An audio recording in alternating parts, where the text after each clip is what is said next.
ஒட்டுமொத்தமாக தமிழ்நாட்டினுடைய அடித்தட்டு மக்கள் வரை அவர்களுடைய மக்களுடைய குரலாக இன்று ஓங்கி ஒலித்துக் கொண்டிருக்கின்றன. இதை பொறுத்து கொள்ள முடியாத ஒன்றிய அரசு அமலாக்கத்துறையை ஏவி தமிழ்நாடு வாணிப கழகத்தில் டாஸ்மாக் நிறுவனத்தில் சோதனை என்ற பெயரில் அங்கே நடத்தி இருக்கின்றார்கள். இந்த 1000 கோடி என்பதை முன்னதாக ஒருவர் சொல்லுகிறார். அவர் யாருன்னு உங்களுக்கு தெரியும். முன்னதாக ஒருவர் பேட்டியிலே 1000 கோடி என்று சொல்லுகிறார்.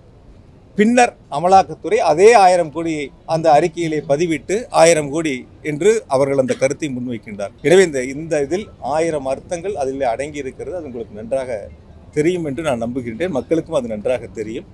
எனவே இந்த அமலாக்கத்துறையினுடைய சோதனைகள் என்பதை எங்களுடைய டாஸ்மாக் நிறுவனத்தை பொறுத்தவரை, அரசை பொறுத்தவரை சட்ட ரீதியாக எதிர்கொள்வதற்கு நாங்கள் தயாராக இருக்கின்றோம். இன்னைக்கு என்ஃபோர்ஸ்மெண்ட் டைரக்டரேட் அவங்களுடைய செய்தி குறிப்பை நாம் எல்லாரும் பார்த்தோம். குறிப்பாக டாஸ்மாக் நிறுவனம், அதற்கு சாராயம் கொடுக்கக்கூடிய சாராய ஆலைகள், பாட்டிலிங் நிறுவனம் எல்லாம் இணைந்து கிட்டத்தட்ட 1000 கோடி ரூபாய்க்கு மேல ஊழல் செய்திருக்கின்றார்கள். அந்த பணம் எல்லாம் அரசியல் லாபத்திற்காக திராவிட முன்னேற்ற கழகத்திற்கு போயிருப்பதை நாம படிக்கிறோம், பார்க்கிறோம், கேட்டோம். அன்பு சொந்தங்களே, நம்ம கடந்த 10 நாட்களாகவே திமுக எதற்காக பல பிரச்சனைகளை எடுத்தாங்க, இன்னைக்கு எதற்காக ரூபாய் நோட்டு பிரச்சனை எடுத்தாங்க, எல்லாமே தெள்ள தெளிவா தெரியும். இந்த பிரச்சனையிலிருந்து திசை திருப்புவதற்காக. ஒரு டெல்லியில, சத்தீஸ்கர்ல நடந்த லிக்கர் ஊழலை விட சென்னை, தமிழகத்தில் நடந்திருக்கக்கூடிய டாஸ்மாக் ஊழல் மிகப்பெரிய அளவு. செந்தில் பாலாஜி அமைச்சர் கைது செய்யப்பட்ட பொழுது என்ன நடந்துச்சுன்னு யோசிச்சு பாருங்க.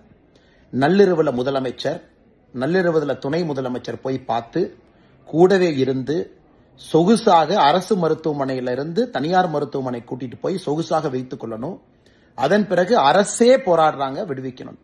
அதை தாண்டியும் 1 ஆண்டு காலம் சிறையிலிருந்து வந்த பிறகு அமைச்சர் பதவி அப்படியே பாதுகாத்து செந்தில் பாலாஜிக்கு அப்படியே கொடுக்கிறாங்க. அதிலிருந்தே நமக்கு தெரியும் இந்த சாராயத்துறை திராவிட முன்னேற்ற கழகத்துக்கு எந்த அளவுக்கு முக்கியம்ங்கிறது நமக்கு தெரியும். இன்னைக்கு இந்த இடி இன்வெஸ்டிகேஷன் அவங்க ரைடுக்கு பிறகு நமக்கு தெரிய வந்திருப்பது என்னன்னா, தமிழ்நாட்டில் பல இடத்துல லஞ்ச ஒழிப்புத்துறை அவங்க போடப்பட்ட எஃப்ஐஆர் அடிப்படையில் இடி அவங்க இன்வெஸ்டிகேஷன் பண்ணியிருக்கிறாங்க. ஒரு குவார்டர் பாட்டிலுக்கு 10 ரூபாயிலிருந்து 30 ரூபாய் அதிகமா பணம் வாங்கியிருக்கிறாங்க.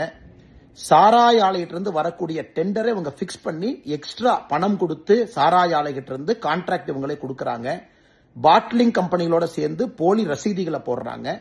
இதையெல்லாம் மொத்தமாக வைத்து பார்க்கும் பொழுது கிட்டத்தட்ட 1000 கோடி ரூபாய்க்கு மேல கணக்கில் வராத பணத்தை ஜெனரேட் பண்ணி திராவிட முன்னேற்ற கழகம் அந்த பணத்தை எடுத்து அதை வைத்துதான் அரசியல் பண்ணிட்டு இருக்காங்க.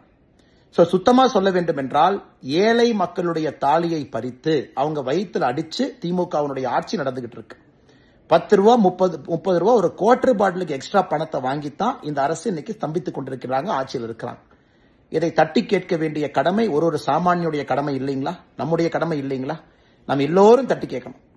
நம்முடைய தமிழகத்தை பால்படுத்திக்கிட்டு இருக்கிறாங்க, சின்னாபின்னப்படுத்திக்கிட்டு இருக்கிறாங்க. ஒரு சாராய அமைச்சர், முதலமைச்சர், துணை முதலமைச்சர் கூட்டுச்சதியாக வைத்து டாஸ்மார்க்கை வச்சு வரக்கூடிய பணத்துல திராவிட முன்னேற்ற கழகத்தினுடைய ஆட்சி அதை நம்பிதான் இருக்கு. 2026 தேர்தலும் டாஸ்மார்க் நம்பிதான் இருக்கு. இதையெல்லாம் நாம் தட்டி கேட்கணும். தமிழ்நாட்டை காப்பாத்தணுங்க. மதுவினுடைய கோரப்பிடியிலிருந்து காப்பாற்றணும், லஞ்சத்து பிடியிலிருந்து காப்பாற்றணும். அதனால்தான் பாரதிய ஜனதா கட்சி உங்களை நாங்கள் அழைக்கிறோம். பொதுமக்களை, அன்பு சொந்தங்களை, சகோதர சகோதரிகளை, பெரியோர்களை, தாய்மார்களை வர்ற திங்கட்கிழமை அன்னைக்கு 17ஆம் தேதி காலையில 11 மணிக்கு டாஸ்மார்க்கினுடைய தலைமை அலுவலகம் எகுமோர்ல தாளமுத்து நடராஜன் ரோட்ல இருக்கு. அதை முற்றுகை செய்யறோம். டாஸ்மார்க்கை முற்றுகை செய்வது மட்டும் இல்லாம தொடர்ச்சியாக அந்த போராட்டத்திற்கு பிறகு தமிழ்நாட்டில் இருக்கக்கூடிய ஒரு டாஸ்மார்க் கடையும் முற்றுகை செய்ய போறோம். அரசு பதில் சொல்லணும். தப்பு செஞ்சவங்க உள்ள போகணும். தமிழகத்தினுடைய சாராய அமைச்சர் செந்தில் பாலாஜி முதல்ல பதவியிலிருந்து வெளியே வரணும். அந்த பதவியில் இருப்பதற்கு எந்த விதமான அருகதை அவருக்கு இல்ல. தமிழகத்தினுடைய முதலமைச்சரே பதவி விலக வேண்டிய கேஸ் இது. 1000 கோடி ரூபாய் ஊழல் இந்த அளவுக்கு நடந்திருக்கு. இவ்வளவு கஷ்டப்பட்டு அவரை காப்பாத்தி இருக்காரு, உள்ள உட்கார வச்சிருக்காருன்னா தமிழகத்தினுடைய முதலமைச்சரே பதவி விலக வேண்டிய ஒரு சப்ஜெக்ட் இது. அதனால் அன்பு சொந்தங்களே, பாரதிய ஜனதா கட்சியினுடைய போராட்டத்தில் நீங்கள் பங்கு பெற வேண்டும் என்று அன்போடு உங்களை அழைக்கிறோம்.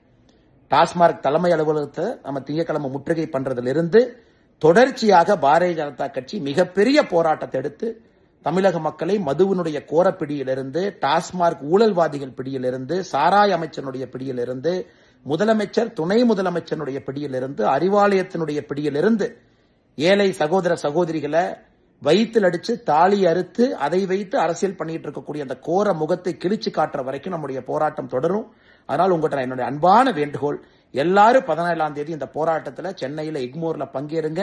ஒரு பெரிய புரட்சி ஏற்படுத்தி தமிழகத்தை இந்த கோரப்பிடியிலிருந்து வெளியே கொண்டு வருவோம். நன்றி.